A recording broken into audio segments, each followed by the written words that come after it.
మహబూబాబాద్ జిల్లా తొర్రూరు పట్టణ కేంద్రంలోని స్థానిక పాటిమిది గుడి వద్ద ఛాంబర్ ఆఫ్ కామర్స్ అధ్యక్షుడు మచ్చా సురేష్ అంగరంగ వైభవంగా శ్రీ సీతారాముల కళ్యాణ మహోత్సవం ఘనంగా నిర్వహించారు. ఈ వేడుకలకు కాంగ్రెస్ పార్టీ పాలకుర్తి నియోజకవర్గ ఇన్ఛార్జ్ అన్మండ్ల ఝాన్సీ రెడ్డి, రాజేందర్ రెడ్డి పాల్గొని ప్రత్యేక పూజలను నిర్వహించడం జరిగింది.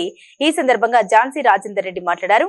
ప్రతి ఒక్కరూ భక్తి శ్రద్ధలతో కళ్యాణ మహోత్సవంలో పాల్గొని స్వామివారి కృపకు పాత్రులై ఆ దేవదేవుని ఆశీస్సులు ప్రజలందరిపై ఉండాలని, నియోజకవర్గ ప్రజలందరూ సుఖ సంతోషాలతో ఆరోగ్యంగా ఉండాలని మనస్ఫూర్తిగా ఆ సీతారాములను వేడుకుంటున్నామని తెలిపారు. ఈ కార్యక్రమంలో బ్లాక్ కాంగ్రెస్ అధ్యక్షుడు, మండల పార్టీ అధ్యక్షుడు సుంచు సంతోష్, పట్టణ పార్టీ అధ్యక్షుడు సోమా రాజశేఖర్, జిల్లా నాయకులు గంజి Vijayapal Reddy, Ganji Prasad Reddy, Peddagani Somaiah, Kishan Yadav, Thunam Sravan, chamber of commerce committee సభ్యులు, భక్తులు తదితరులు పాల్గొన్నారు.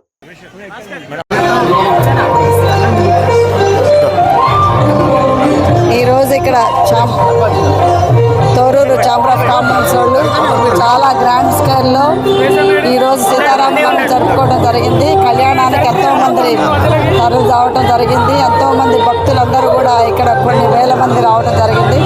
యాక్చువల్లీ వాళ్ళ టీం అందరికి కూడా కంగ్రాచులేషన్స్, ఇంత పెద్ద ఎత్తుగా జరుపుకుంటున్నందుకు థ్యాంక్ యూ. మీ అందరికి కూడా ఈ ఛానల్ వ్యూవర్స్ అందరికి కూడా హ్యాపీ శ్రీరామ శుభాకాంక్షలు. Thank you madam.